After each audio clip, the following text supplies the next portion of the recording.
This is Ice Cream Gecko, and in today's video we're going to take a look at the Dr. Oetker Pizza Tradizionale Diavola Calabrese.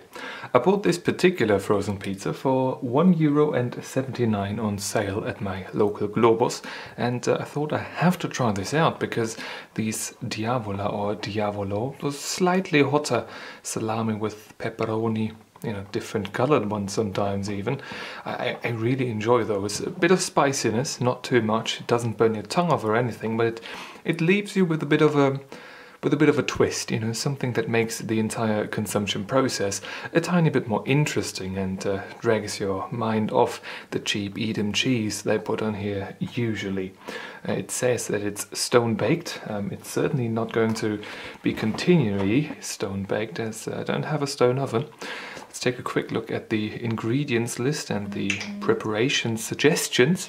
Sorry for the little sound there, that was my mobile phone. In German, in Portuguese, in Finnish, in Swedish, in Danish, in Norwegian, and in English. Quick look at the nutrition table as well. Let me zoom in on that. And a barcode if you want to scan that yourself, and the, address of the individual Dr. Oetker, the place where you write your angry letters to. So we've got wheat flour here, we've got tomatoes, why not take this one? We've got a wheat flour, tomato puree, that's what it is, okay. Water, Edam cheese, pickled chili pepper. I would have called them pepperoni, yeah. Pickled chili pepper. White vinegar, salt, citric acid, some antioxidants, just, isn't that...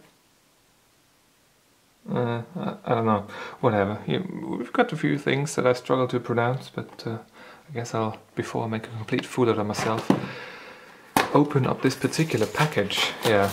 Trying to translate the German ingredients list to English, well, the English one is right on the package. That's such an Ice Cream Gecko move. Let's get my measuring device right here. Let's see how large this one is. Hold it to the back, then we can actually see how big it is. That's roughly the diameter. Yeah. About 24, a bit over 24 centimeters in the frozen state. I'll take off a little protective plastic, and I've got to say that this so far looks very much like the Wagner Diavola or Wagner Diavolo pizza. The salami itself does look a bit different. The pepperoni, then we've got our peppers right here. Those look very similar as well. We've got Edam cheese, some spices on there, but that seems to be pretty much it. The tomato puree, of course, underneath all of it.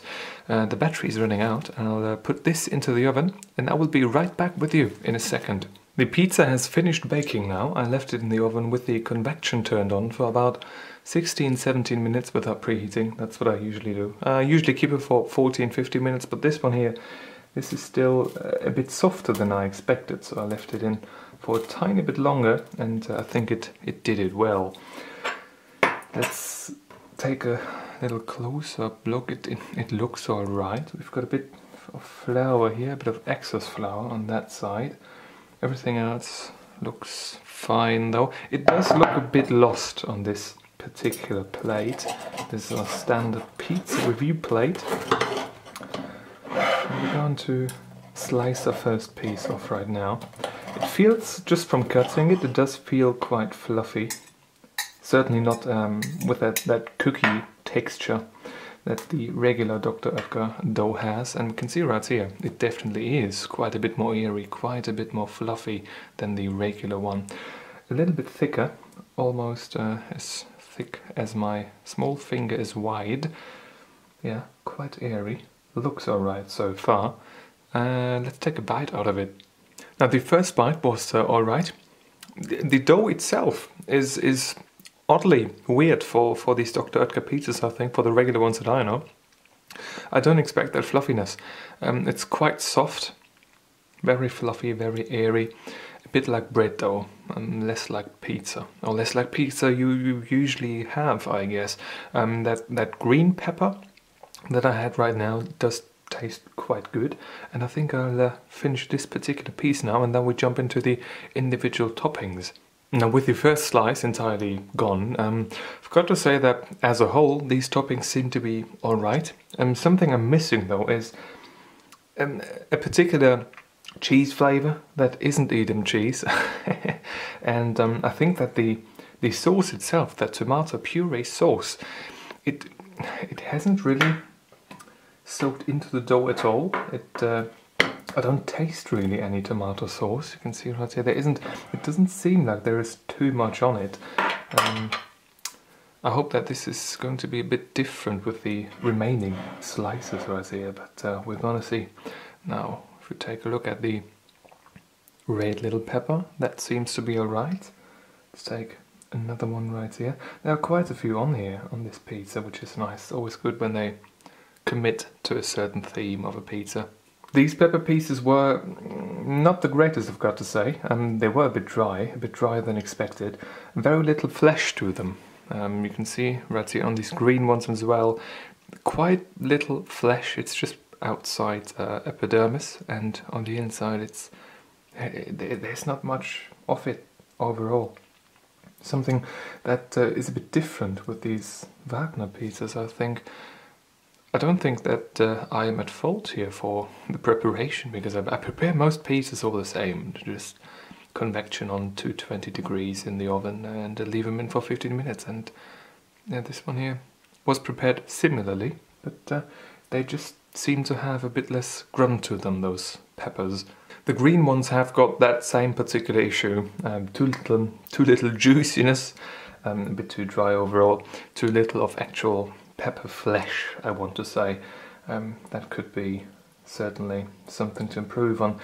They aren't particularly spicy, not really spicy at all, to be honest, but that is not the main issue. I think they have to have a bit of substance, and this one right here, these ones seem to be, you know, mostly hull, mostly epidermis, and not much from that. Now let's take a look at one of these pepperoni slices that I call pepperoni slices, but I call everything pepperoni slices that starts with pepper. This particular slice was fine. Nice, sharper, more spicy aftertaste in the back of your mouth, your upper throat a little bit. I do enjoy that. Let's try another one. Same story with that one. Nothing different about it. Nice little spice on the back of your mouth. Not too fatty, not too lean, or is it called lean? Yeah, I think it's called lean. Pretty decent overall. Could be a bit thicker. They are quite thin. Yeah, on these frozen pizzas, thicker toppings go a long way. Now let's take a look at the, well, let's say Edam cheese tomato puree mix. Doesn't look too promising. We can see right here there isn't too much of that tomato sauce on here. It's not very much at all. Yeah, that first, fork of Edam cheese, not the greatest, I've got to say. But Edam cheese never is on pizza. I think it just doesn't belong on pizza. Maybe a cheap mozzarella substitute would be a bit better suited for that. Go for another one. Yeah, this one had a bit more spice in it because of all the spices on top sprinkled all over it. But overall, not too much flavour of it. A bit bland, I've got to say, and yeah, quite oily. I mean, that's the thing with Edam cheese. Mozzarella cheese is quite wet as well, but Edam cheese, for example, when it gets, a bit too oily, it gets a bit obnoxiously oily quite quickly. It doesn't take much to ruin the entire thing. That's a bit unfortunate with that, but that's what frozen pizzas are all about. The tomato sauce, I don't think we can really get just that, at least enough of just that to taste it properly, but I'll try. Yeah, the tomato sauce itself tastes alright. This one had certainly a bit of juice from one of these pepperoni slices on it. It doesn't taste too strongly of tomatoes, I've got to say. It doesn't really taste of too much at all. which is a bit unfortunate. But I think I'm going to finish this entire pizza right now, and I'll give you my verdict in just a second for you. The consumption process is completed. I have put my thoughts into numbers, and I think I am ready to talk about it. Now, the first impression was very decent. I had nothing to complain about. The entire spreading of the toppings themselves, that was fine. Color-wise, they were looking really good. Overall, the dough looked nice as well. It looked nicer than it was in the end, but overall, very good first impression. Color-wise, overall, very decent as an image. Almost as good as the picture was on the outside, if it was the frozen one on the outside. Consistency and texture-wise, when it actually was baked, that was a bit of a different story. Now, the dough itself, the pizza base, was alright. It was quite fluffy, it was quite airy, a bit too airy maybe for some, but nothing to complain about if it's done properly with the right toppings and the right sauce.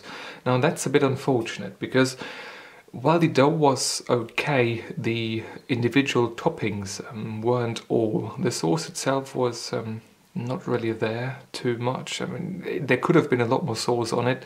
The cheese was, well, it was Edam cheese, and that doesn't belong on pizza in the first place. But, you know, when we take that out of the consideration, we're left with the pepperoni and the peppers themselves, those pickled peppers.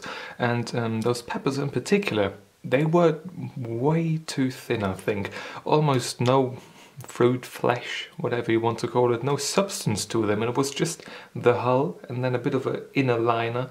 Overall, just they reminded me a lot of these peppers that you get in glasses at Aldi for not much money.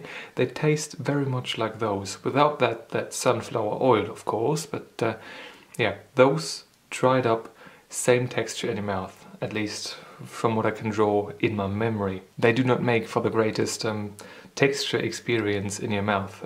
Not the best, certainly not. And the pepperoni, on the other hand, the salami slices, those were fine, texture-wise as well as taste-wise. So when it comes to the entire taste of the entire pizza, I've got to say that I can't give full points, but it wasn't horrible either. Overall, it was fine. It left you with that spicy aftertaste, that spiciness in the back of your throat, in the back of your mouth.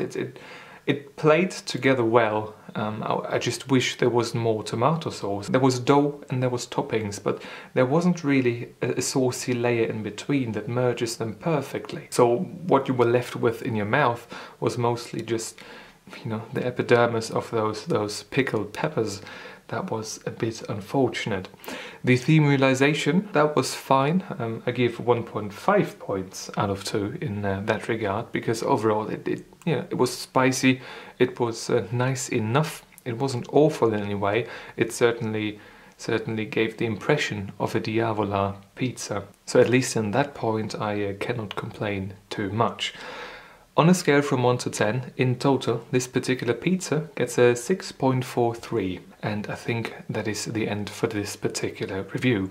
If you've got a question or a video suggestion, leave it in the comment section down below, and if you want to see more videos just like this one, please subscribe. Thank you very much for watching, and I hope I'm going to see you soon. Until then, bye bye.